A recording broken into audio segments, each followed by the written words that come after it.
ओम नमः शिवाय। नमो अर्हन्ताणं नमो सिद्धाणं नमो आयर्याणं नमो उवच्छायाणं नमो लोये सव्वसाहुणम्।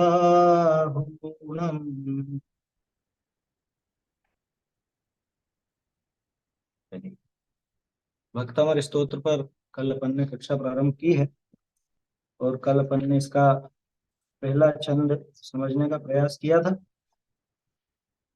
उसने कल आपको इस छंद के शब्दों का अर्थ बताया था। किसी को अगर किसी शब्द में समस्या हो, कोई शब्द समझ में नहीं आता हो या उसका अर्थ ख्याल में नहीं आया हो तो आप बिल्कुल बेझिझक पूछ सकते हैं। और आज तो नहीं लेकिन अगली कक्षा से मंगलाचरण के रूप में अपन शुरू के दो छंद बोला करेंगे। और मैं ये सोचता हूँ कि आप लोग ही बोले तो ज्यादा अच्छा। मंगलाचरण के लिए आप में से किसी को मौका देंगे, वो बिना देखे बोलेंगे छंद, ऐसा मेरा सोचना है। बाकी जैसी जिसकी तैयारी रहेगी उस हिसाब से देखेंगे। चलिए, तो पहला छंद अपन ने देखा था। एक बार सामान्य अर्थ फिर दोहरा लेते हैं। शब्दों का अर्थ फिर से मैं बोल देता हूँ। भक्तामर यानी कि अमर यानी देव जो भक्त हैं। कैसे? प्रणत। प्रणत शब्द का अर्थ झुके हुए, नमस्कार में झुके हुए। प्रणत, प्रणत शब्द झुके हुए के लिए होता है। और प्र में भी प्रकृष्ट रूप से। माने ऐसे ही नहीं कि जाते हैं, बहुत से लोग जाते हैं ना मंदिर दर्शन करने जाते हैं तो बस ऐसे हाथ जोड़ के यूं कर लिया, ऐसे नहीं। बाकायदा नीचे झुके हुए, जो ढोक देने की मुद्रा होती है ना, ऐसे बिल्कुल नीचे झुक करके घुटने वगैरह सब मोड़ करके और भगवान के आगे झुके हुए, ऐसे प्रणत। तो प्रणत शब्द का अर्थ प्रकृष्ट रूप से नत, ठीक है ना, वो प्रणत होता है। मौली यानी मुकुट है ही सही, है ना। मणि आप जानते हो, प्रभाणाम यानी उनकी प्रभावों का, यानी उन मणियों की प्रभावों का जो उद्योतक है। उद्योतक यानी उद्योत करने वाला, यानी उन मणियों में जो चमक है, वो चमक कहाँ से आ रही है? कि जिनेंद्र भगवान के चरणों से। जिनेंद्र भगवान के चरण उनकी मणियों की वजह से नहीं चमक रहे, उनकी मणियां जिनेंद्र देव की चरणों की वजह से चमक, है ना। जिनेंद्र देव की चमक से उनकी मणियों में चमक। देखो एक गजब की बात है, देवों को वो देवपना जो मिला, देवों को वो जो मुकुट मिला, और वो जो मुकुट में लगी हुई मणियां मिली, वो किसके प्रताप से मिली? कि वो पहले जिनेंद्र देव के भक्त रहे, इसलिए उनको ये दशा प्राप्त हुई। देखो, इंद्र वगैरह तो पिछले भव में भी सम्यक दृष्टि होते हैं वही बनते हैं, ये तो आपको पता ही है। इंद्र कौन बनता है?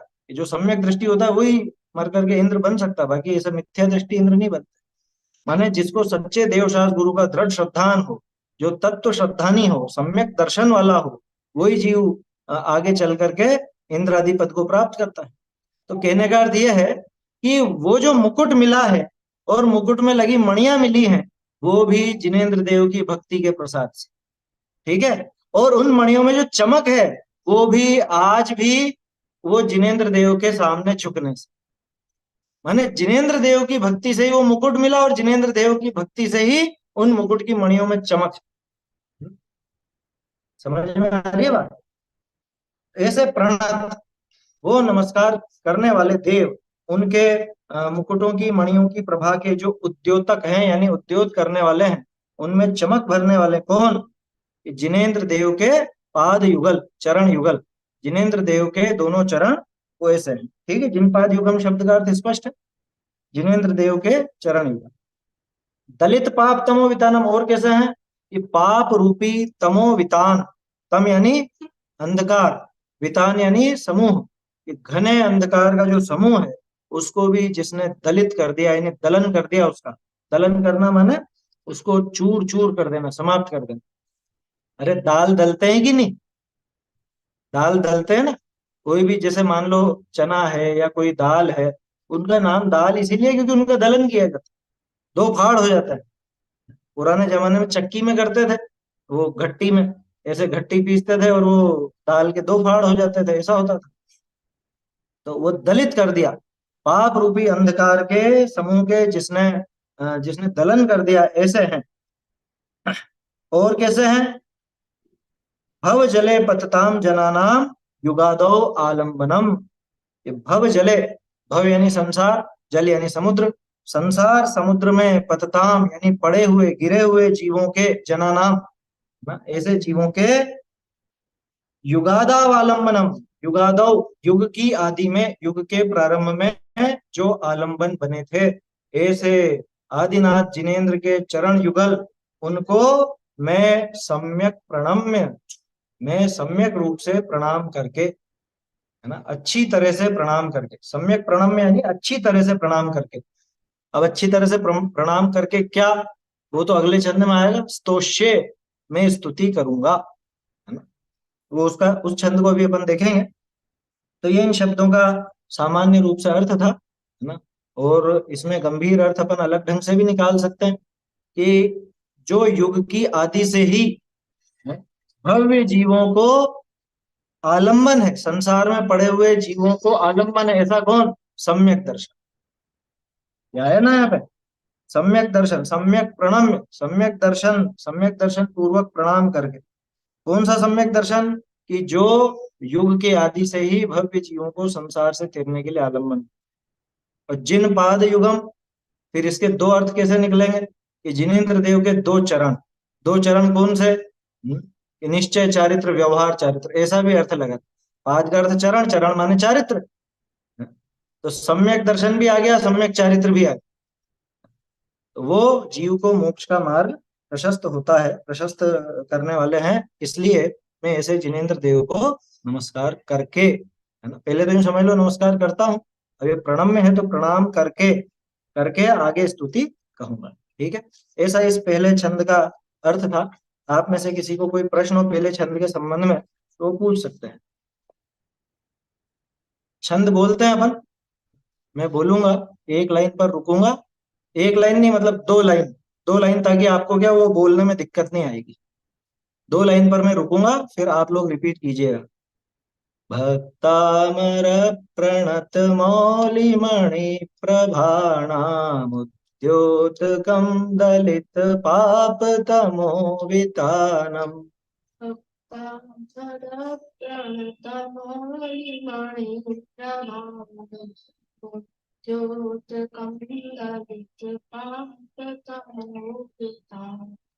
सम्यक् प्रणम्य जिनपादयुगं युगादाबालम्बनं भवजले पततां जनानाम्।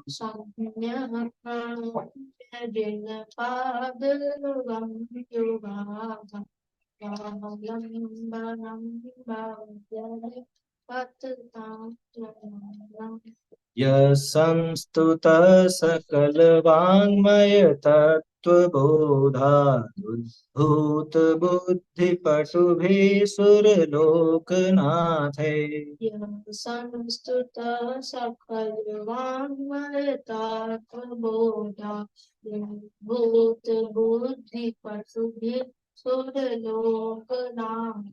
स्तोत्रैर्जगत्त्रितयचित्तहरेरुदारे स्तोष्येऽखिलाहमपि तं प्रथमं जिनेन्द्रम्।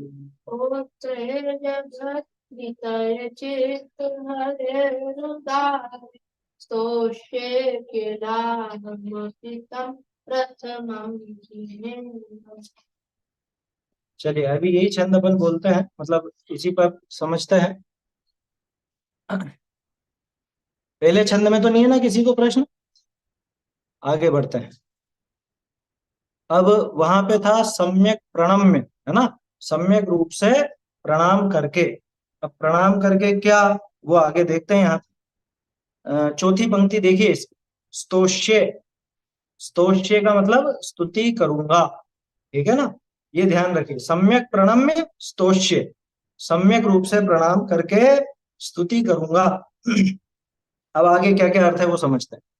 यह संस्तुतः, यह माने जो, ठीक है ना, यह माने जो, संस्तुतः, संस्तुतः यानी संस्तुत है, संस्तुत है मतलब सम्यक रूप से स्तुति की गई है, अच्छी तरह से जिनकी स्तुति की गई है, जिन्होंने बहुत अच्छी तरह से स्तुति की है, ऐसे कौन, कि ऐसे सकल वांग्मय तत्व बोधाद उद्भूत बुद्धि पटुभी सुरलोकनाथ है। किन्ने की है वो स्तुति? ये पूरा एक है, एक शब्द है पूरा। सकल वांग्मय तत्व बोधाद उद्भूत बुद्धि पटुभी सुरलोकनाथ है। तो असल में इसको ऐसे लेना, यह सुरलोक नाथ है संस्तुतः, जो सुरलोक के नाथों के द्वारा संस्तुत हैं। हम उन जिनेंद्र भगवान की स्तुति करेंगे। वो जिनेंद्र भगवान कैसे हैं कि वो संस्तुत हैं, है ना। उनकी संस्तुति की गई, अच्छी तरह से स्तुति की गई। किसके द्वारा की गई? सुरलोक नाथ है, यानी देवों के द्वारा। सुरलोक के नाथ कौन? सुरलोक के नाथ कौन? इंद्र। सुरलोकनाथ मतलब इंद्र। सुरलोक, सुर यानी देव, और सुरलोक माने स्वर्ग। ध्यान रखना, भवनवासी, व्यंतर और ज्योतिषी, इन तीन को सुर नहीं कहते, इनको कहते हैं असुर। आया समझ में? ये तीन असुर कहलाते हैं, और स्वर्ग के देव सुर कहलाते हैं। अपने यहाँ पे सुर और असुर का ये अर्थ।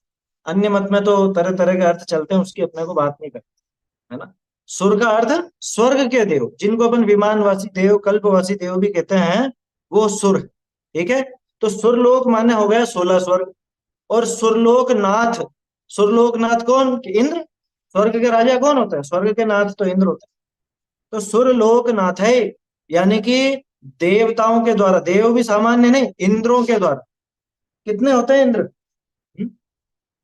इंद्र कितने होते हैं पता है आपको? इंद्र होते हैं पूरे 100। शत इंद्र नमत कर शीश धार, ऐसी पंक्ति सुनी होगी आपने पूजा में।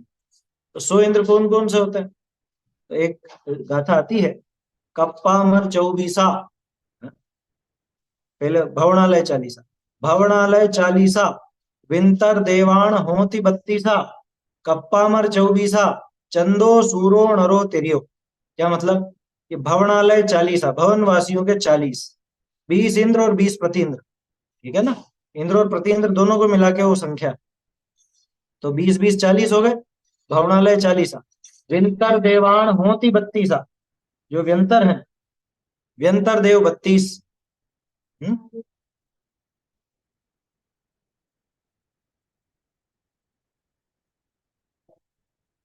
एक सेकेंड, 2 मिनट रुकिएगा।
चलिए, थोड़ा सा व्यवधान आ गया था बीच में। क्या बात कर रहे थे अपन? कि सुरलोक नाथ है, सुरलोक।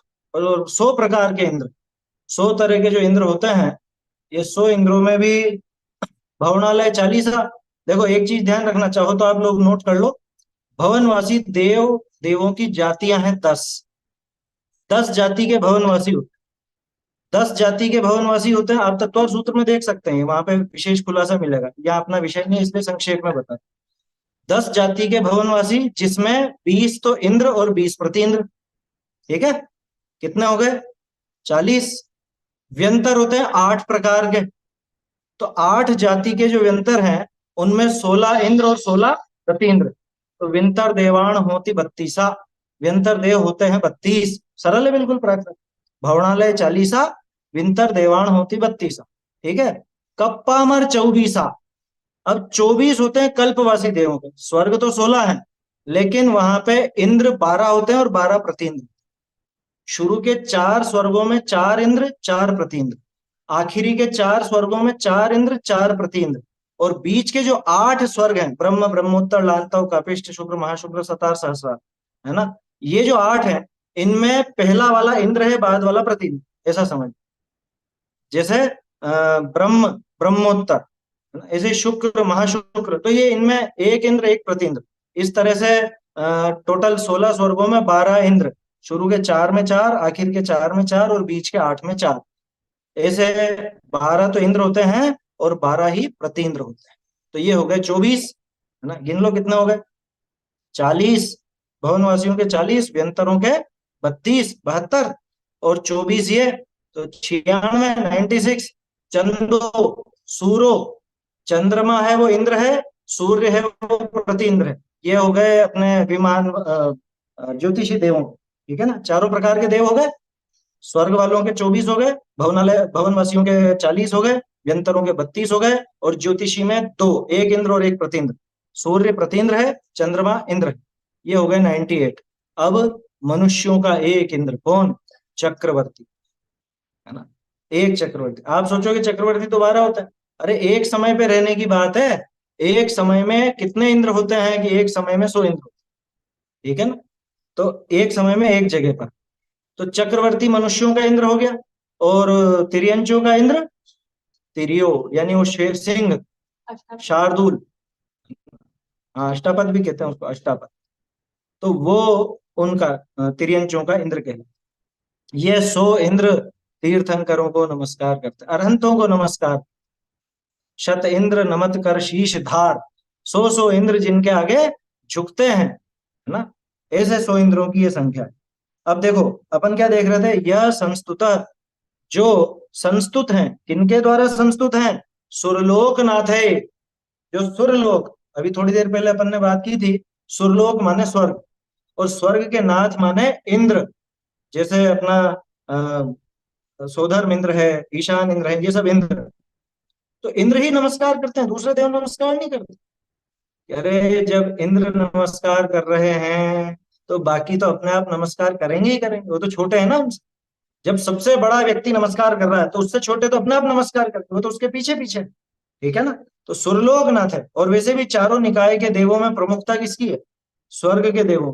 भवनवासी, व्यंतर और ज्योतिषी देवों की इतनी प्रमुखता नहीं। तो जो सुरलोक नाथों के द्वारा, यानी इंद्रों के द्वारा संस्तुत है। आया समझ में यहां तक? अब वो देव कैसे हैं? हल्के फुल्के देव हों उसमें दम नहीं है। जैसे कोई कहे मुझे गली के सारे बच्चे नमस्कार करते हैं, इसमें क्या दम है? गली में रहने वाले सब बड़े बड़े लोग, मोहल्ले के सब बड़े लोग, नगर के बड़े लोग नमस्कार करें तो बात है ना। लेकिन वो बड़े लोग भी कैसे हैं? जैसे कोई बड़ा तो हो गया हो, लेकिन पागल हो, बुद्धि से हीन हो, कमजोर हो, ऐसा हो कि ये हमको रोज नमस्कार करता है, तो इसमें कोई बड़प्पन है क्या? बहुत बुद्धिमान हो, बहुत गुणवान हो, और सब तरह से ऊंचा हो, वो अगर नमस्कार करे तो कुछ महत्व की बात है। तो यहाँ पे क्या कह रहे हैं? वो जो देव हैं, वो कैसे हैं? सकल वांग्मय तत्व बोधादुद्भूत बुद्धि पटु भी। कैसे हैं वो? देखो, संस्कृत का एक नियम बताता हूँ आपको। कोई बहुत लंबा शब्द हो ना, समास वाला, उसका अर्थ निकालना हो तो पीछे से चलो, पीछे से चलो। आखिरी शब्द क्या है? पटु। पटु भी, पटु भी यानी पटुओं के द्वारा। पटु किसको बोलते हैं? बहुत चतुर, जो बहुत बुद्धिमान है, उसको बोला जाता है पटु। ठीक है। बुद्धि पटु भी, ये जो बुद्धि से बहुत चतुर हैं। ये बुद्धि से चतुर नहीं है, उद्भूत बुद्धि पटु भी, जिनकी चतुर बुद्धि उद्भूत हुई है। किससे हुई है? बोधात, तत्व बोधात। ये तत्व के बोध से जिनकी बुद्धि निखर गई है, जिनकी बुद्धि खिल गई है, ऐसे चतुर सुरलोक नाथों के द्वारा। अब ये तत्वबोध उनको कहां से मिला? वांग्मय से, सकल वांग्मय से। सकल माने समस्त, वांग्मय माने जिनवाणी।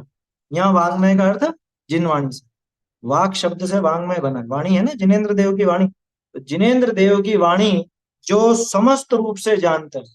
आपको जानकर शायद आश्चर्य होगा कि जो स्वर्ग के इंद्र वगैरह होते हैं, ये भी द्वादशांग के पाठी होते हैं। ये एक सिद्धांत की बात निकल गई, देखो भक्तमर स्तोत्र में से। अपन ने कल बात की थी ना, बहुत सारे सिद्धांत और अध्यात्म भरे हुए हैं इसमें। तो ये एक सैद्धांतिक बात है। जो इंद्र होता है, जैसे सोधर्म इंद्र है या और भी जो इंद्र है, ये द्वादशांग के पाठी होते हैं। अपन लोक में द्वादशांग के पाठी मुनिराज को क्या बोलते हैं? श्रुत केवली। आया समझ में?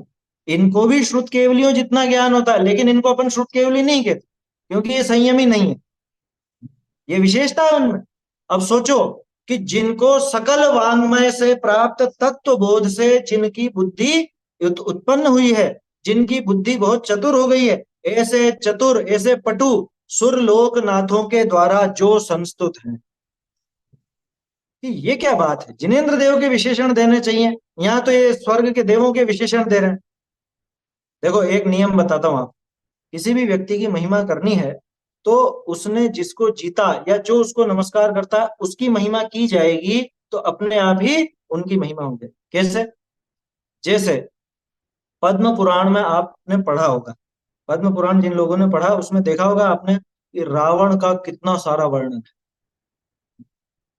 भारतीय ज्ञानपीठ से पद्म पुराण के 3 भाग छपे, इतने मोटे है ना। उनमें से पहले भाग में तो रावण का ही वर्णन है, राम जी का तो वर्णन वहां चालू ही नहीं हुआ। और रावण के पूरे जन्म से लेके मरण तक की पूरी जीवनचर्या, उसकी पूरी की पूरा जीवन दिखाया। राम जी को तो सीधे बड़ा दिखाया, उनका जन्म वगैरह का वर्णन विशेष नहीं है, उसमें विस्तार नहीं है। आया समझ में? रावण का जन्म से मरण तक पूरा वर्णन, और बहुत विस्तार से वर्णन है। रावण इतना बलशाली था और ऐसा था वैसा था, सारी बातें उसके अंदर आती हैं। ऐसे रावण को राम लक्ष्मण ने जीता, तब जाके हमको राम जी की महिमा आती, क्यों? इतने बलशाली को, समझ में आई बात? इतने बलशाली को उन्होंने जीता, ये तब जाकर के राम जी की महिमा वहां पर हम लोगों को आती है। रावण की महिमा करने पर ठीक उसी तरह से यहाँ पे स्वर्ग के देव वगैरह कितने उत्कृष्ट बुद्धि वाले हैं, जब ये महिमा गाई जाएगी और फिर ये कहा जाएगा कि ऐसे स्वर्ग के देव भी जिनेन्द्र देव के आगे नतमस्तक हो जाते हैं। जिनेन्द्र देव के आगे बिल्कुल एक, क्या कहें, छोटे से बिल्कुल, बहुत कोई मासूम सा, जैसा कोई छोटा जानवर हो ना, ऐसा लिखा है शास्त्रों में क्या, बिल्कुल मासूम सा पिल्ले जैसा, खरगोश जैसा, ऐसे बैठता ही हूं बिल्कुल दुबक करके इंद्र। कौन सा इंद्र? कि जो द्वादशांग का पाठी, जो समस्त वांग्मय के तत्व के बोध को प्राप्त कर चुका है, और जिसकी बुद्धि वो जिनवाणी के अभ्यास से खिल चुकी। देखो इसमें एक और बात निकल के आती है कि जिनवाणी के अभ्यास से बुद्धि पटु हो जाती है। ये बात निकली कि नहीं निकली? भाई स्वर्ग का जो इंद्र है उसकी बुद्धि, वो इतना चतुर कैसे हुआ, वो इतना पटु कैसे हुआ? कि उसकी बुद्धि तत्व बोध से, सकल वांग्मय के तत्व बोध से उसकी बुद्धि खिली, उसकी बुद्धि निखरी। तो अगर हमारी भी बुद्धि हमको निखारनी है, हमें भी अगर ज्ञानी बनना है, ज्ञानी का मतलब ये सिर्फ अध्यात्म के ज्ञान की बात नहीं, इंद्र तो सभी तरह से ज्ञानवान है ना, लौकिक दृष्टि से भी है। तो लौकिक ज्ञान भी अगर बढ़ाना है तो जिनवाणी का अभ्यास करो, सकल वांग्मय के तत्व बोध का अभ्यास करो, तत्व मनन करो, तत्व चिंतन करो। ये इससे निकलता है। कभी देखा इस दृष्टि से भक्तामर स्तोत्र? यह संस्तुत सकल वांग्मय तत्व बोधाद उद्भूत बुद्धि पटु भी सुरलोक नाथे। अब समझ में आए 2 लाइनों का अर्थ? जो जिनेन्द्र भगवान, यह जिनेन्द्र भगवान सुरलोक नाथ है, संस्तुत, सुरलोक नाथों के द्वारा संस्तुत हैं। लेकिन वो सुरलोक के नाथ कैसे हैं, वो स्वर्ग के इंद्र कैसे हैं? कि समस्त वांग्मय के तत्व बोध से जिनकी बुद्धि उद्भूत हुई है और बहुत पटु हो गए हैं, चतुर हो गए हैं, ऐसे हैं। और इतनी सी बात नहीं है, वो जो देवों ने स्तुति की, वो कैसे की, किन शब्दों में की? स्तोत्रों से की। या अब अगला देखो, स्तोत्रे जगत त्रितय चित्त हरे रुदारे। ये विशेषण अपने लिए नहीं है, ये इंद्रों के लिए ही है। इंद्रों ने जिनेन्द्र देव की स्तुति कैसे की है? स्तोत्रों से की। कौन से स्तोत्रों से की है? देखो यहाँ पे जो आपको स्क्रीन पे दिख रहा है, इसमें स्तोत्र के बाद र लिख दिया। ये र असल में ज के ऊपर आएगा, रेफ आएगा। ये संधि तोड़ी, इसलिए यहाँ पे र दिख रहा है, और असल में र नहीं है, ये विसर्ग है। स्तोत्र, जैसे यहाँ पे सुरलोक नाथे लिखा ना, नाथे में जैसा बड़े एक ही मात्रा और विसर्ग है, ऐसे ही यहाँ स्तोत्र में बड़े एक ही मात्रा और विसर्ग। संधि की वजह से वो विसर्ग हट करके र हो जाता है। तो जब अपन बोलते हैं तो स्तोत्रैर जगत ऐसा बोलते हैं। स्तोत्र जगत नहीं बोलेंगे, बोलेंगे तो स्तोत्रैर जगत, ठीक है ना। और जगत में फिर त्रि मिल जाएगा, तो ऐसा है। स्तोत्र है कैसे? स्तोत्रों के द्वारा, कि जगत त्रितय चित्त हरे उदारे। वापिस वही नियम लगाओ, उल्टा चलो। उदारे कैसे? उदारे, उदार का क्या अर्थ होता है? बहुत से लोग उदार का अर्थ यूं समझते हैं बहुत दयावान है और दान आदि देता है, उसको उदार कहते हैं।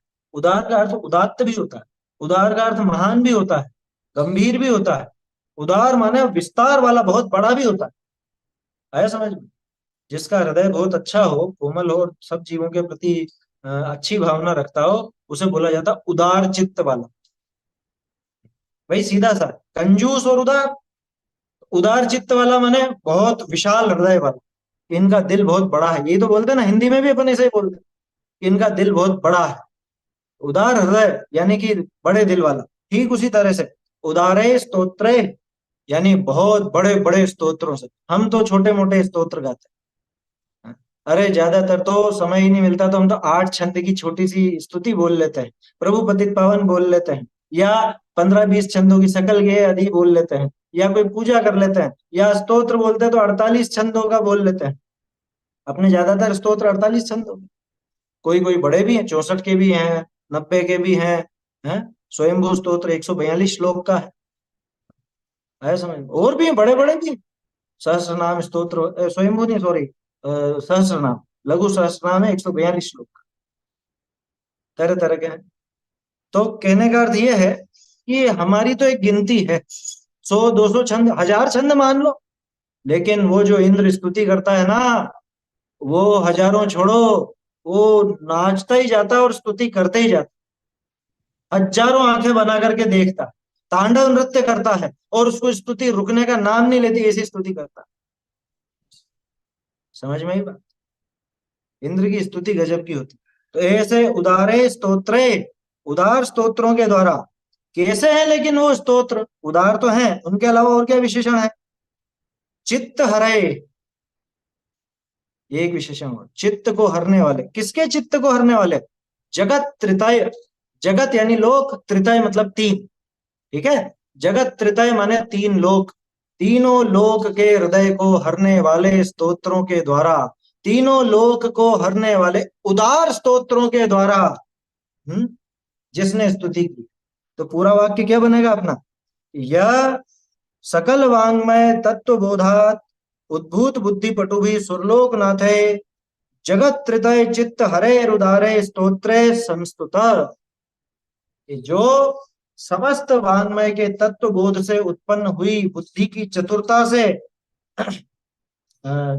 बुद्धि की चतुरता को प्राप्त सुरलोक के यानी स्वर्ग के इंद्रों के द्वारा तीनों लोक के चित्त को हरण करने वाले उदार स्तोत्रों के द्वारा संस्तुत हैं, ऐसे जिनेन्द्र भगवान।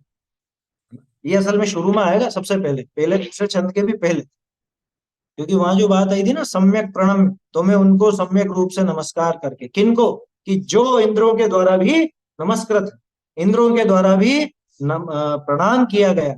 प्रणत शब्द आया था, प्रणत, प्रणाम कर रहे हैं, प्रकृष्ट रूप से नम्र है, ऐसे उन जिनेन्द्र भगवान को, जिनकी स्तुति इंद्रों ने भी की है, ऐसे जिनेन्द्र भगवान को सम्यक प्रणम्य स्तोष्ये, सम्यक रूप से प्रणाम करके मैं भी स्तोष्ये, स्तोष्ये मतलब स्तुति करूंगा, स्तोष्ये मतलब स्तुति करूंगा। ये स्तुति का उनका अभिप्राय सामने आ गया, ये प्रतिज्ञा आ गई, इसमें प्रतिज्ञा की है उन्होंने।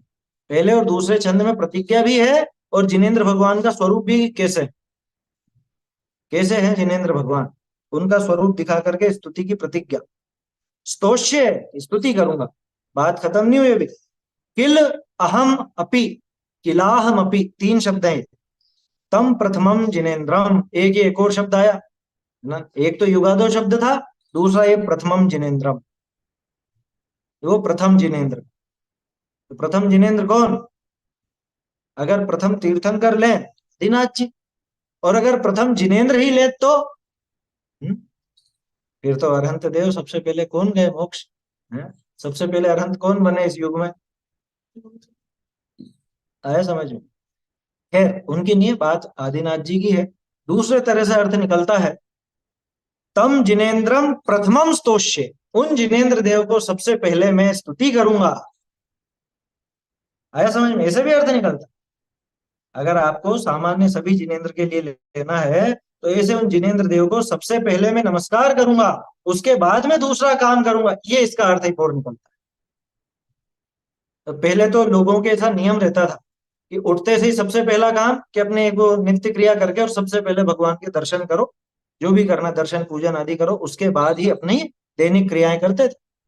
आजकल लोग बहुत आलसी हो गए, उठ जाएंगे तो भी तैयार होकर के वहां नहीं जाएंगे, है ना, मंदिर आदि नहीं जाएंगे, खा पी लेंगे, खा लेंगे पी लेंगे सब कर लेंगे, और उसके बाद फिर समय मिलेगा तो 10, साढ़े 10, 11 बजे तक मंदिर जाएंगे। कितना आलसी हो गया है, कितना आलस। भाई सबसे पहला काम यहाँ पे अपन को प्रथमम जिनेन्द्रम, ये अर्थ तो अपने आप बनता ही है, अपने को तो दूसरा अर्थ पे ध्यान देना।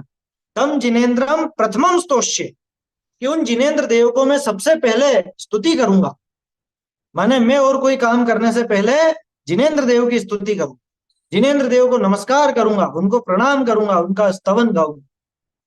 ये नियम हमारा होना चाहिए। बच्चों को भी सबसे पहले ये सिखाना चाहिए कि बेटा सबसे पहला काम मंदिर जाओ, सबसे पहले मंदिर दर्शन करके आओ, पानी वानी उसके बाद मिलेगा। आपको पता है वो टीकी लगाने की प्रथा इसीलिए चालू हुई थी।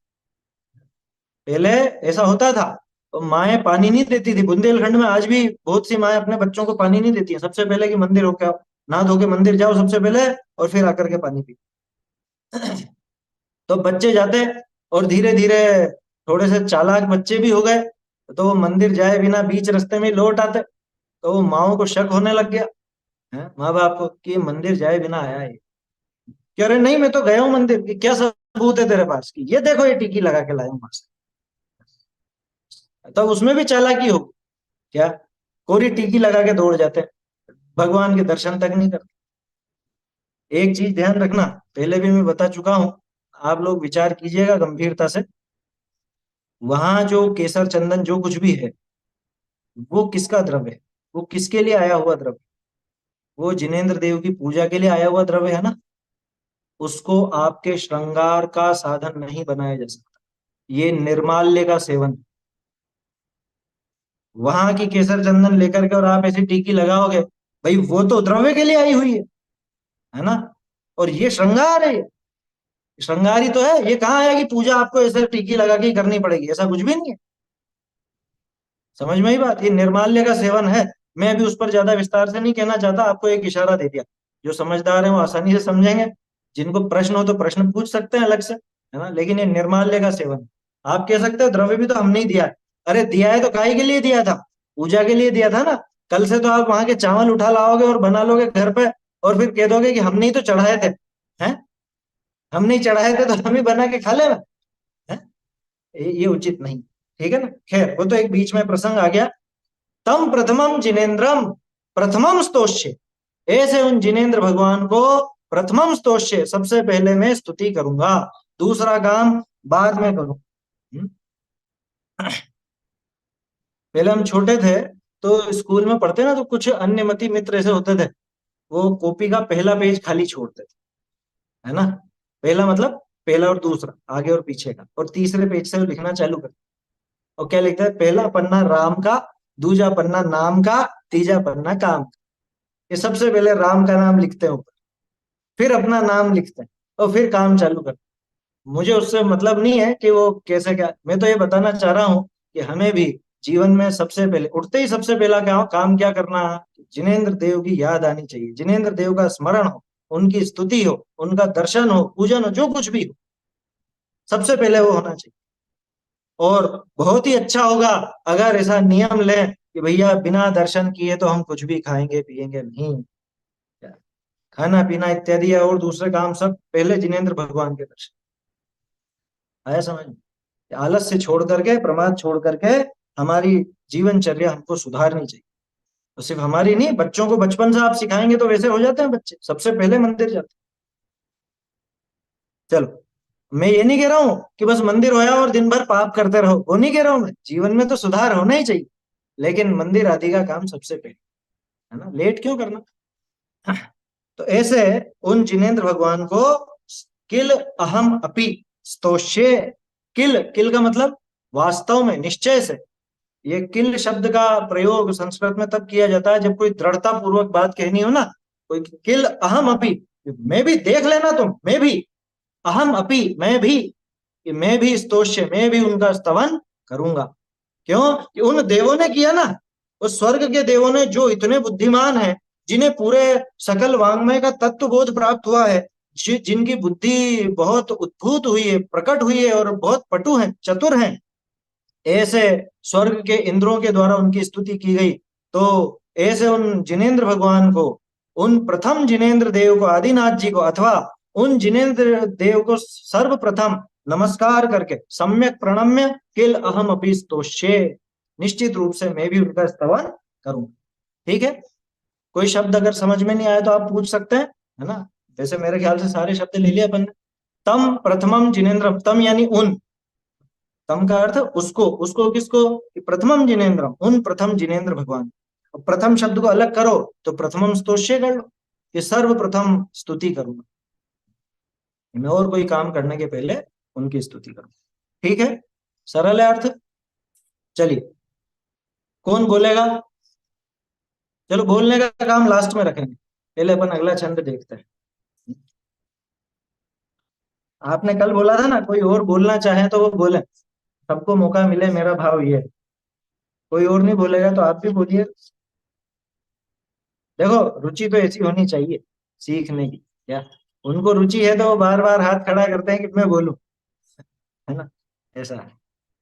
प्रोफेसर है, आप पता है, आप लोगों को प्रोफेसर है, और वो इन चीजों को गंभीरता से समझने का प्रयास करते हैं।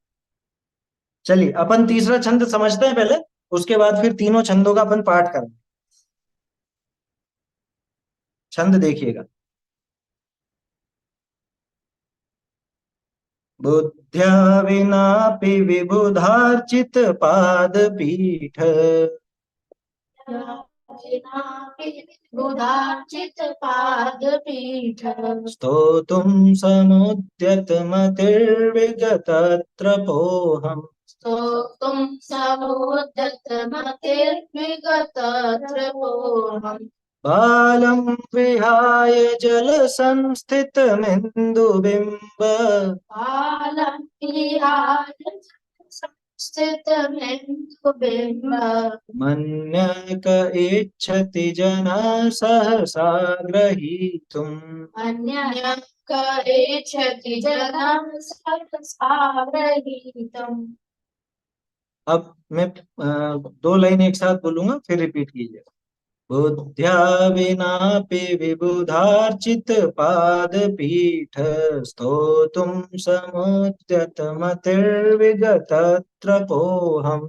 बुद्ध्या विनापि विबुधाचित पादपीठ स्तोतुं समुद्यतमतिर्विगतत्रपोः बालं विहाय जलसंस्थितमिन्दुबिम्बमन्यक इच्छति जनः सहसा ग्रहीतुम्। बालं विहाय जलसंस्थितमेन्दुबिम्ब अन्यः करेच्छति जनः सहसा गृहीतुम्।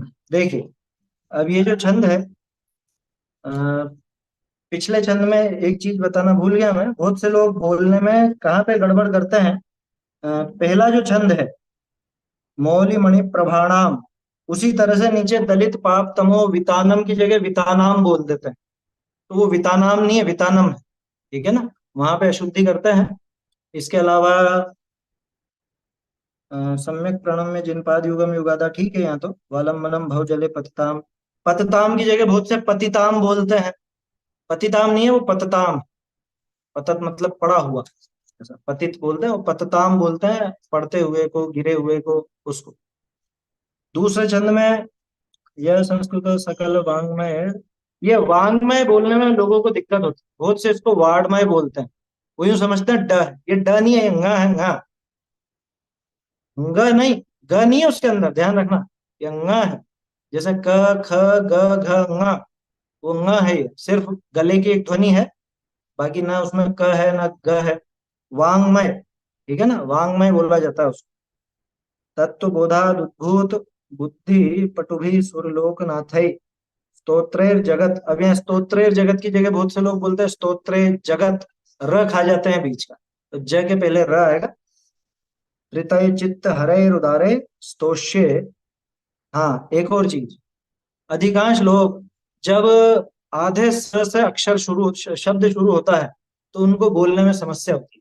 जैसे स्तोष्य, आप लोग बोल के देखिए, स्तोष्य आप बोलेंगे स्तोष्य, ई लगा देते हैं आगे।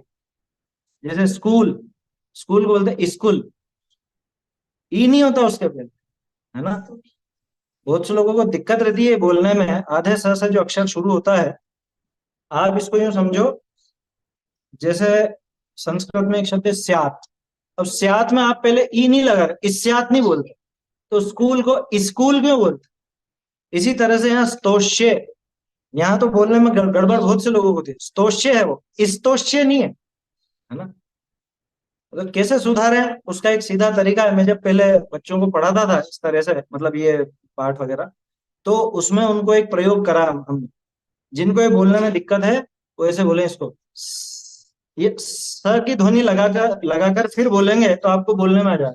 जैसे स्तोष्य, अब आपको धीरे धीरे वो कम करते जाना है, तो आखिर में आप स्तोष्य बोल सकोगे स्तोष्य के स्थान में। अधिकांश लोगों को ये समस्या होती है, स के पहले वो ई लगा देते हैं। इसमें पंजाबी और आगे निकले, उन्होंने आधे स को ही खत्म कर दिया, उस स्कूल को सकूल बोलने लग गए। समझ में, इस स को आधे की जगह पूरा ही कर दो तो ई नहीं करना पड़ेगा। खैर वो तो एक हास्य की बात है, लेकिन ये समझना चाहिए ये स्तोष्य है, स्तोष्य नहीं, ठीक है ना। स्तोष्य किलाहमपि तम प्रथमम जिनेन्द्र, इसमें और कोई दिक्कत आती नहीं है। और कहीं पर आपको समस्या हो तो उसको अपन सुधारने का प्रयास करेंगे। यहाँ देखिए बुद्धिया, है ना, बुद्धिया यानी कि बुद्धि से, विना अपि, विना यानी बुद्धि से बिना, बुद्धि के बिना, बिना अपि। बहुत से समझते हैं बिना होगा, बी नहीं है ये। बिना तो अपन हिंदी में बोलते हैं, संस्कृत में तो बिना ही होता है ना, संस्कृत में बिना होता है। बिना यानी वही जो अपन हिंदी में बिना बोलते हैं, कि बिना बुद्धि का। तो ऐसे ही बुद्धि के बिना अपि, अपि यानी भी, बुद्धि के बिना भी विबुधार्चित पाद पीठ, हे विबुधार्चित पाद पीठ। पाद पीठ का क्या मतलब, तलवे। पाद पीठ, पाद माने चरण, देखा था ना अपन ने, जिन पाद युगम, तो पाद माने चरण, और पाद पीठ माने उनका पैरों का पृष्ठ भाग, पिछला भाग, यानी कि तलवे। यानी कि जिनके चरणों का अग्र, चरणों का निचला भाग, चरणों का पृष्ठ भाग भी, पाद पीठ भी विबुधार्चित, विबुधों के द्वारा अर्चित है। अब विबुध माने कौन, विबुध कौन है, विशेष बुद्धि वाले विबुध। तो पिछले छंद में अपन ने देखा था कि स्वर्ग के जो इंद्र आदि हैं वो तो द्वादशांग के पाठी है ना, लेकिन अब यहाँ आचार्य देव ने विबुध शब्द लिख करके स्वर्ग के देवों के अलावा और जो गणधर आदि हैं उनको भी शामिल कर दिया, क्योंकि वो भी विबुध है ना। देखो, स्वर्ग के देव कैसे भी हों, द्वादशांग के पाठी हों, लेकिन उनको मना परे ज्ञान नहीं। और जो गणधर होते हैं उनको तो मति श्रुत अवधि और मना परे ज्ञान भी होता है, और आगामी काल में केवल ज्ञान होने ही वाला है। खैर जो होने वाला है उसकी बात नहीं, लेकिन वर्तमान में वो विबुध है। तो विबुध का अर्थ होता है विशेष बुद्धि वाले, और विशेष बुद्धि का अर्थ कि ज्ञान तो बड़ा है ही सही, उसके साथ साथ सम्यक भी है। विशेष बुद्धि माने सम्यक बुद्धि वाले, तो विबुध का अर्थ सम्यक ज्ञानी भी होता है, और विबुध का अर्थ विशेष ज्ञानवान भी होता है, ठीक है, दोनों अर्थ लिख सकते हैं। तो जिनके पाद पीठ की अर्चना विबुधों ने की है, ऐसे हे जिनेन्द्र देव, बुद्धिया बिना भी, ये बुद्धि के बिना भी, कोई सोचेगा कि एक तरफ विबुधार्चित बोल रहे हैं, एक तरफ बुद्धि के बिना बोल रहे हैं, कि भैया ये दोनों अलग अलग व्यक्तियों के लिए कहे गए हैं। बुद्धि के बिना भी तो स्वयं के लिए कहा गया कि मैं बुद्धि के बिना भी, है? अब फिर जिनेन्द्र देव से कह रहे हैं कि हे विबुधों के द्वारा अर्चित, जिनेन्द्र देव विबुधों के द्वारा अर्चित जिनके पाद पीठ हैं, ऐसे है जिनेन्द्र देव, मैं बुद्धि के बिना भी स्तोतुम समुद्यत मति, बुद्धि के बिना भी, बुद्धि से रहित होने पर भी मैं स्तोतुम, स्तोतुम यानी स्तुति करने के लिए, ठीक है, स्तोतुम यानी स्तुति के लिए, समुद्यत मति, समुद्यत मति यानी कि मेरी मति उद्यत हुई है, मेरी मति तैयार हुई है आपकी स्तुति करने के लिए, या यूं कहें कि मैं तैयार हुआ हूं। समुद्यत मति माने मैंने अपनी बुद्धि को इस काम में लगाया है, जबकि मुझ में बुद्धि है नहीं। क्या कह रहे हैं आगे, विगत त्रपोहम, विगत त्रपह अहम, तीन शब्द है। विगत माने निकल गई है, त्रपह, त्रपा त्रपा बोलते हैं शर्म, अहम यानी मैं कैसा हूं कि मेरी सारी शर्म लाज निकल गई। क्या मतलब कि बिल्कुल बेशर्म होकर के, है? कि खुद को बेशर्म क्यों कह रहे, मुझ में बुद्धि तो है नहीं, और फिर भी मैं आपकी स्तुति करने के लिए तैयार हुआ हूं। जबकि आपकी स्तुति कौन करते हैं, बड़े बड़े विभूत भी करते हैं, बड़े बड़े ज्ञानी आपकी स्तुति करते हैं, और मैं निर्लज्ज होकर के इन ज्ञानियों के साथ साथ मैं अज्ञानी भी आपकी स्तुति करने को तैयार हुआ। बोलो क्या दम है मुझ में जो मैं इसमें चल सकूं। अच्छा देखो, जैसे मान लो कोई युद्ध पर सेना जा रही है और बहुत बड़े बड़े वीर योद्धा उसमें शामिल, ठीक है ना। अब उसमें कोई छोटा बच्चा अपना वो खेलने का डंडा लेकर के वो भी तैयार हो जाए, मैं भी चलूंगा युद्ध लड़, है? बोलो तो ये क्या है कि एक तो वो समझता नहीं, दूसरी बात कि उसमें ऐसी शर्म नहीं है ना, उसको शर्म नहीं है। जबकि कोई बड़ा होता तो शर्म आ जाता कि अरे अपन क्या करेंगे इनके बीच में, ये सब बड़े बड़े लोग हैं, अपन क्या करेंगे इनके बीच में। तो ऐसे ही यहाँ पे मानतुंग आचार्य ने जिनेन्द्र देव से कहा कि हे प्रभु, मैं आपकी स्तुति करने करूंगा। ये बात तो पिछले छंद में कह दी, स्तोष्य किलाहम अपि।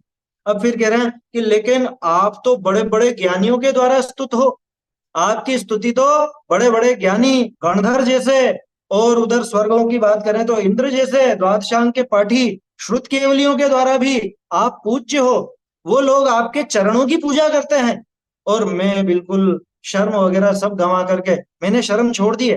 क्या करूं मैं, शर्म करके क्या करूं, मेरे से तो रहा नहीं जा रहा। आगे आएगा कि आपकी भक्ति मुझको वाचाल कर रही है, मैं तो चुप बैठना चाह रहा था, लेकिन क्या करूं, हृदय में भक्ति इतनी समा गई तो मेरे से तो रहा नहीं जा रहा, मैं तो बोलूंगा ही बोलूंगा। तो ऐसे ही यहाँ पर विगत त्रपोहम, विगत त्रपः यानी जिसने, लौकिक में क्या कहते हैं अपन, सारी लाज शर्म बेच खाई है, ऐसा कहते हैं ना, सारी लाज शर्म छोड़ दी। तो मैं सारी शर्म छोड़ करके, ओ कहेंगे तो कह लेंगे लोग बाकी ये तो मूर्ख है, इसको कुछ बोलना नहीं आता, इसको स्तुति करनी नहीं आती, इसको कुछ शब्दों का ज्ञान नहीं है, कहेंगे तो कह लेंगे, मुझे कोई शर्म नहीं है, ऐसा मुझे कोई शर्म नहीं, मैं तो आपकी स्तुति करूं, भले मेरे टूटे फूटे शब्दों से करूं। ये आचार्य देव अपनी लघुता बता रहे हैं, जबकि कितना सुंदर स्तोत्र लिखा, इतने सुंदर शब्दों का प्रयोग, और फिर भी क्या कह रहे हैं कि साहब मुझ में तो बुद्धि नहीं है, मैं तो शर्महीन होकर के, लज्जाहीन होकर के आपकी स्तुति करने के लिए तैयार। विगत त्रपोहम, विगत त्रप यानी विगत, विगत मतलब निकल गई, है ना, त्रपा यानी शर्म, अहम कि मैं जिसकी सारी लाज शर्म निकल गई है, ऐसा बुद्धिया बिना भी, बुद्धि से रहित हूं इसलिए शर्म आनी चाहिए थी, लेकिन मैंने तो सब शर्म वरम छोड़ दी, और स्तोतुम समुद्यत मति, अहम स्तोतुम समुद्यत मति, मैं आपकी स्तुति करने के लिए समुद्यत मति वाला हुआ, है ना, तैयार हुआ हूं, मैंने अपनी बुद्धि को तैयार किया है कि मुझे तो आपकी स्तुति करनी करनी, मेरे जैसे भी शब्द होंगे, टूटी फूटी भाषा होगी, कुछ भी हो, लेकिन मैं तो आपकी स्तुति। जैसे कोई बड़ा व्यक्ति आए और उसके सम्मान में सब अच्छे अच्छे शब्द बोले और बहुत बुद्धिमान लोग भी तारीफ करें, और एक छोटा बच्चा जिसके हृदय में भी बहुत उल्लास है, और वो अपनी तोतली भाषा में वहां जाकर के बोले कि आप यहाँ पे आए और हमको बहुत अच्छा लगा है, कि जलूल जलूल आना, फिल से जलूल जलूल आना है, हमें बहुत अच्छा लगा, ऐसा करके बोले, तो भी उसके लिए तो तालियां ही बजाई जाएंगी ना, कि इसने अपने भावों को अभिव्यक्त किया, ये शर्माया नहीं बोलने। ठीक ऐसे ही हे जिनेन्द्र देव, मैंने भी सब शर्म छोड़ करके आपकी स्तुति की तैयारी की। उदाहरण देखो, अब यहां से उदाहरण चालू होते हैं। मान तुंगाचार्य ने इसमें उपमाएं भी गजब की दी हैं, और उत्प्रेक्षा, उपमा, और ऐसे तरह तरह के अलंकार इसके अंदर भरे हैं। हर एक छंद में आपको कोई ना कोई उदाहरण भी मिले। यहाँ उदाहरण किसका दिया? बालम विहाय जल संस्थितम इंदु बिंबम अन्य क इच्छति जन सहसा गृहीतुम। मतलब पानी में से क्या? जल संस्थितम इंदु बिंबम। जल संस्थितम, जल यानी पानी, जल संस्थित यानी पानी में स्थित, ठीक है ना। अब पानी में स्थित कौन? इंदु बिंबम। इंदु बोलते हैं चंद्रमा, और इंदु बिंब यानी चंद्रमा का प्रतिबिंब। जैसे रात और पानी हो, पानी में चंद्रमा दिख रहा है, ठीक है, पानी में चंद्रमा की परछाई दिखती है, तो वो हो गया जल संस्थितम इंदु बिंबम, ठीक है ना। तो ऐसे उस पानी में चंद्रमा को बालम विहाय, बाल, बालम, बालम यानी बाल, बालक को, विहाय माने छोड़कर, कि बालक को छोड़कर अन्य का जना इच्छति, अन्य कौन जना इच्छा करेगा, किसकी? सहसा ग्रहीतुम। सहसा, सहसा यानी एकदम से, ग्रहीतुम यानी ग्रहण करने की। जैसे पानी में चांद नजर, तो कोई समझदार व्यक्ति होगा तो उठ करके उसको उठाने की कोशिश करेगा, लेकिन वो जो बालक है वो क्या करेगा? वो दौड़ के उसके पास जाएगा। छोटा बच्चा हो, घुटने से चलता हो, और घुटने घुटने चल करके वो, ये मैं लूंगा मैं लूंगा, ऐसे उस चांद को लेने का प्रयास। ये बोलो, बालक को छोड़ करके अन्य कौन ऐसा समझदार होगा जो पानी में स्थित चंद्रमा के प्रतिबिंब को ग्रहण करना चाहे? तो ये क्या उदाहरण हुआ? ये उदाहरण ऐसा हुआ कि वो चंद्रमा ग्रहण कर नहीं सकता। ले सकता है, उसमें से चांद मिलेगा क्या? चांद मिलने वाला नहीं है उसमें से, लेकिन फिर भी लेने की कोशिश करता है। ठीक ऐसे ही आचार्य देव यहाँ पे कह रहे हैं कि मुझ में बुद्धि नहीं है जो मैं आपका स्तवन कर सकूं, लेकिन फिर भी एक बालक की तरह सारे शर्म वगैरह छोड़ करके मैं आपकी स्तुति करने के लिए तैयार हुआ। यद्यपि मैं जानता हूं कि मैं आपकी स्तुति करने लायक नहीं हूं, मुझ में आपकी स्तुति करने की सामर्थ्य नहीं है। क्यों? कि आपकी स्तुति करते करते तो इंद्र नहीं थकता, आपकी स्तुति करते करते तो गणधर नहीं थकते हैं। मैं क्या स्तुति कर पाऊंगा आपकी? मेरे पास कहाँ कुछ शब्द हैं ऐसे। लेकिन फिर भी उस बालक की तरह मैं तैयार हुआ हूं। कैसे बालक की तरह? जो चांद की परछाई को देख करके उस पर झपट पड़ता है ना, उसको लेने के लिए तैयार हो जाता। ठीक उसी तरह से मैं भी आपकी स्तुति करने के लिए तैयार हूं। तो ये आचार्य देव की क्या कहें, पर मेरा भी मानता है ये, खुद तो बहुत ज्ञानी है जब, और उसके बाद क्या कह रहा है कि मैं तो आपकी स्तुति करने में समर्थ हूं। शब्द समझ में आए? बालम विहाय, विहाय माने छोड़ करके, ठीक है ना। बालक को छोड़ करके जल संस्थितम इंदु बिंबम, जल में स्थित चंद्रमा के प्रतिबिंब को अन्य क जन सहसा ग्रहीतुम इच्छति, अन्य कौन सा ऐसा जन है जो सहसा एकदम से ग्रहण करने के लिए इच्छा करेगा? क माने कौन, ठीक है ना। इच्छति यानी इच्छा करेगा, जन तो आप जानते हो जन, कौन सा ऐसा व्यक्ति है जो सहसा ग्रहीतुम, सहसा ग्रहण करने के लिए, एकदम से लपकने के लिए आगे बढ़ेगा? कोई नहीं बढ़ेगा। ऐसे ही हम भी, ठीक है। तो कोई शब्द अगर किसी को समझ में नहीं आया हो तो पूछ सकते हैं, अर्थ में कोई समस्या हो तो पूछ सकते हैं, कोई बात समझ में नहीं आई हो तीनों छंदों में तो। देखिए एक चीज और है, अभी जैसे अपना मान लो समय हो जाता है, आपके कोई और भी प्रश्न है या इससे भक्तामर स्तोत्र से संबंधित प्रश्न है, या और कोई भी प्रश्न है, तो आप व्हाट्सएप भी कर सकते हैं। और प्रत्येक रविवार की शाम को शंका, मतलब ये अपने प्रश्नोत्तर ही रखते हैं, प्रश्नोत्तरों पर ही चर्चा होती है, तो आप लोग उसमें भी अपने प्रश्न रख सकते हैं। शाम को 8 बजे से रहता है रविवार, प्रत्येक रविवार। प्रतिदिन तो स्वाध्याय जो चलती है वो चलती है। तो इसमें किसी को कोई प्रश्न हो तो पूछिए, नहीं तो अब अपन इसको बोलेंगे। और आप में से मैं आज समय भी अपने पास 2-4 जनों से बुलवा करके देखूंगा, पहला दूसरा तीसरा छंद। प्रश्न हो किसी को तो पूछिए, नहीं तो बोलना हो तो बोलिए। चलिए बोलिए।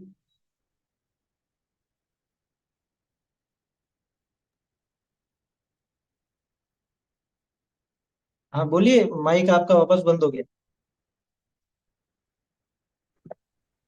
क्वेश्चन नहीं है, पढ़ना है, पढ़ू मैं। हाँ, कौन सा छंद पढ़ेंगे आप?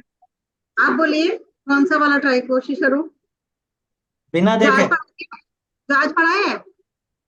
अच्छा नहीं, बिना आज देखा। वाला तो अभी देखते हैं। हाँ, तो पहला छंद बोलिए बिना देखे। भट्टामर प्रणत मौलिमणि प्रभाण उद्योतकं ज्वलित पापतमो वितानं सम्यक् प्रणम्य जिनपादयुगं युगादा स्वालम्बनं भवजले पततां जनानाम्। सही है, आगे बिल्कुल सही बोला। संस्कृता सकल नहीं नहीं, आप वाङ्मय। दूसरे से बुलवाते हैं अभी, है ना? चलिए। हाँ, अपूर्व जी देख लीजिए एक एक करके।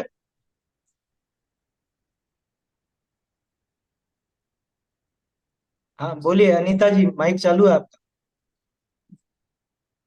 जय जिनेन्द्र। हाँ।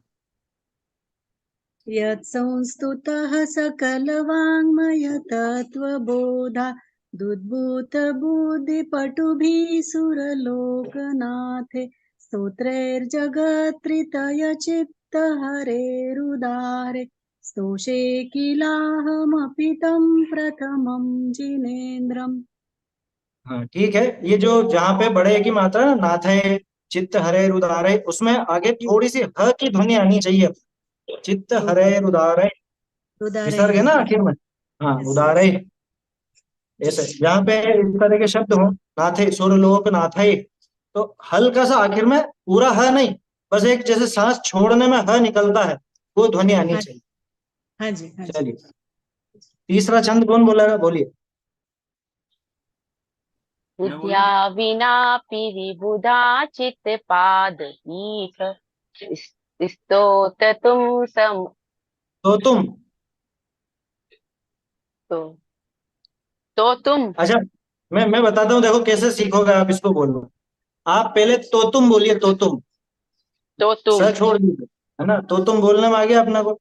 अब तो तुम, इस तो तुम ई छोड़ दो आप, को थोड़ा सा खींचो। तो सतो तुम, सतुम तो तुम। सा ही नहीं रहा, ई आ रहा है बार बार। हाँ, तो मैं कह रहा हूँ सतुम स को खींचो ना आप लंबा, जैसे अपन ऐसे करते हैं ना, तो तुम चितो लंबा खींचो। चितो इस तो तुम हाँ, वो ई हटाना है बस। जो तो तुम आप बोल रहे हो उसमें तो ई हटाना है अपने तो को। हाँ हाँ, ठीक है, बोले वापिस थे। सो तुम तो हाँ, ये तुम आया ना, तो तुम। इस, हाँ इस तो तुम हाँ, आपके धीरे धीरे अभ्यास से आ जाएगा वो। बोलिए। बुद्ध्या बुद्ध्या विनापि विबुधा चित्तपाद पीठ तो तुम समुदत मति विगत्रपोहम समुद्यत नहीं, समुद्यत, है ना? एक तो देखो यहाँ समुद्यत पे भी लोग बात गलती क्या करते हैं, समुद्यत नहीं है वो ध्यान वाला ध्य नहीं है, वो विद्यालय वाला ध्य है। द और य, ध धनुष वाला नहीं बोलना अपने को, द दवात वाला, ध्य, समुद्यत। समुद्यत हाँ, तो तुम समुद्यत। पाद पीठ। फिर क्या, मैं तो भूल गई भैया इतने में। कोई बात नहीं, बोलिए, देख करके बोलिए। नहीं, मेरे पास जिनवानी नहीं है। अच्छा अच्छा, कोई बात नहीं। हाँ, इस पर आया पाद पीठ तो तुम समुदत मति विगत्रपोहम बालम विहाय विगतत्रपोहम, विगत विगतत्रपोहम। विगत त्रपोहम त और त्र विगत मिक्स करना है। नहीं, मिक्स नहीं करना, त पे एक और त जोड़ना, विगतत्रपोहम। विगत त्रपोहम हाँ, विगतत्रपोहम। विगत त्रपोहम हम्म, बालम विहाय जल संस्थितमिन्दु बिंब मन्यः क इच्छति जनः सहसा ग्रहीतुम्। हम्म। भैया एक बार और बोलो। अब दूसरे से बुलवाते हैं, आप प्रैक्टिस कीजिए, है ना, जैसे समय होगा अपना। चलिए, और किसके रेज हैंड है? तीसरा छंद बोल करके देखेंगे। मृत्युंजय जी का भी था।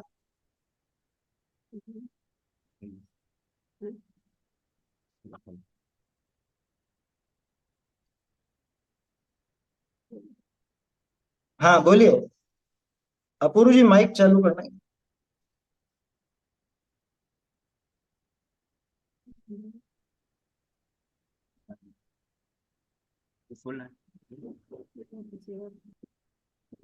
बुद्ध्या विनापि विबुध अर्चित पाद पीठम स्तोत्रम समुद्यतमति विगत त्रपाहम बालम विगत विहाय त्रपोहम। जल तपोहम हाँ, बालम विहाय जल संस्थित इंदुबिंबम अन्यं क इच्छति जनः सहसा गृहीतुम्। हाँ, एक चीज और है यहाँ पे, जो आखिरी छंद में, मतलब आखिरी लाइन में, मन्य कह इच्छति, ये कह विसर्ग आने पर, विसर्ग मतलब ये संधि होने पे विसर्ग हट जाएगा।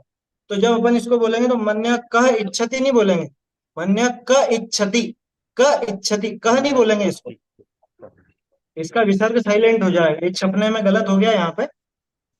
तो संधि का ध्यान नहीं रखा उन्होंने, इस वजह से विसर्ग छप गया। विसर्ग यूं तो आता है, लेकिन संधि होने पे वो छूट जाएगा वहां आगे, इसमें नहीं, स्वर है ना, इसमें नहीं है, इसलिए। बराबर हमारी बुक हाँ में नहीं है। हाँ, वो नहीं अन्य होगा, वो सही इच्छति, शुद्ध छपा होगा ना, हाँ वहां पे क आएगा, कह हाँ, नहीं आएगा। कोई है। अर्थ हाँ करेंगे तब कह आएगा, हाँ हाँ। अर्थ करने पे विसर्ग आएगा, लेकिन बोलने में नहीं आएगा। चलिए, एक जने और कोई भी बोलना चाहे। हाँ, सुनील जी। ये श्रीमती अर्चना जैन बोलेंगी। हाँ बोलिए। भक्त्या विनापि विबुधार्चिद् पादपीठ स्तोतुं समुद्यते मतिर्विगतत्रिपोऽहं बालं विहाय जलसंसितमिन्दुबिम्ब मन्या क इच्छति जना सहसा ग्रहीतुम्। सही है, शुद्ध बोला। बस उसमें पहली लाइन जो है ना, क्या था वहां पे? बुद्धिया विनाशी। नहीं, बुद्धिया विनापी तो है उसमें, कहाँ पे अटके थे आप? नहीं, दूसरी लाइन में मतिर विगत, मति में छोटा ही लेना अपने, बोलने में उसे लंबा नहीं खींचना। स्तोतुम समुद्यत मतिर विगत त्रपोहम। अब अगर लंबा करोगे तो कैसा होगा? स्तोतुम समुद्यत मतिर विगत, फिर वहां पे आपकी लय टूटेगी। इसलिए ये अक्षरों पर अपने को, मात्राओं पर विशेष ध्यान देना चाहिए। चलिए, एक जने से और सुन लेते हैं, समय हो रहा है अपना। हो गया ना, सबका हो गया मेरे ख्याल से। मैं पढ़ूँ? प्रेजेंट तो, हाँ बोल लीजिए, आप बोल लीजिए। बुद्ध्या विनापि विबुधार्चित पादपीठ स्तोतुं समुद्यत गलत गलत, इस्तो तुम नहीं, स्तो तुम। बुद्ध्या विनापि विबुधार्चित पादपीठ स्तोतुं समुद्यत मतिर्विगतत्रिपोऽहं बालं विहाय जल संस्थित मिन्दुबिम्ब मन्य का इच्छति जनः सहसा ग्रहीतुम्। चलिए ठीक है ना। और एक और अच्छा, ये तो हो गया ना आपका, तो प्रश्न है क्या कुछ? हाँ हाँ हाँ, मृत्युंजय जी का। ये पीडीएफ कहाँ मिलेगा? ये पीडीएफ मैं प्रोसेस ग्रुप पर बताइए। भेज दूंगा, ये वाली, हाँ है ना। वैसे पीडीएफ की जरूरत इसलिए नहीं, क्योंकि सब जगह अपने पास पुस्तकें तो है ही सही, इसमें अन्वयार्थ दे पुस्तका रखा में है, नहीं, इसलिए ये इसमें शायद काम है। इसमें जो ये करके दिया है ना, वो थोड़ा पढ़ने में अन्वयार्थ नया दिया है, हमको हाँ हाँ समझ में आता है हमको। हाँ, इसमें मैं देख नीचे ये करके, करके दिया है ना, कहा तोड़ने का क्या शब्द है, वो थोड़ा उसमें फिर हाँ हाँ, घर में प्रैक्टिस करें तो समझेगा थोड़ा। सही है इसकी सही बुक है। आती मैं, है, ये आपको पीडीएफ बनाई है? हाँ नहीं, प्रिंटेड ये बुक है या तो बनी हुई है, पीडीएफ है इसकी। और बुक पुस्तकों है? में भी मेरे ख्याल से कहीं कहीं तो मिल ही जाता है। मैं अच्छा, ग्रुप पर भेज दूंगा, है ना, अरे जो भी कोई अच्छी रहेगी होगी तो ना, जिसमें, देखो, नहीं तो ठीक लगेगा तो मैं ये भेज आपका दूंगा। कलर्ड है ना, अभी प्रिंट हम लोग करेंगे ना पीडीएफ का तो ब्लैक हो जाता है, फिर उन्हें तो कलर प्रिंट करके लाना पड़ता है, ऐसा होता है। ये हाँ इसमें सही है। जरा ज्यादा समझ, बुक रहेगी तो ज्यादा समझ में रहेगी तो देखो, उन्हें तो फिर पीडीएफ से हाँ करेंगे। हाँ हाँ। चलिए समाप्त करते हैं अपन। जय तीनों छंद एक साथ बोलेंगे और फिर समाप्त करेंगे, है ना। भक्तामर प्रणत मौलिमणि मणि प्रभावा प्रभाना कन्दलित मोदोत्कण्डलित पात तमो पावतमोहिता सम्यक् सम्यक् प्रणम्य प्रणम्य जिनपादयुगं युगान् जले वालम्बनभवजले पततां जनाः संस्तुता सकल वाङ्मय तत्त्वबोधा उद्भूत बुद्धि पटुभिः सुरलोकनाथे स्तोत्रे जगत्त्रितय चेत हरे हृदारे स्तोष्ये किलाहमपि तं प्रथमं जिनेन्द्र बुद्ध्या विना विबुधार्चित पादपीठ स्तोतुं समुद्यत मतिर्विगतत्रपो बालं विहाय जल संस्थितमिन्दुबिम्ब मन्यकरीक्षति जनाः सहसा ग्रहीतुम्। अगले हफ्ते अपन चौथा पांचवा छठा छंद देखने का प्रयास करेंगे। चैतन्य का स्मरण प्रतिक्षण ही करो रे भव के अनंत दुख को क्षण में हरो रे अक्षय अनंत निज सौख्य निधान पाओ गाओ अरे नित इसी के गीत गाओ निज निधि निज में बताई अनंत उपकार इसके लिए जिन वाणी वंदना शत बार हे वंदना शत बार।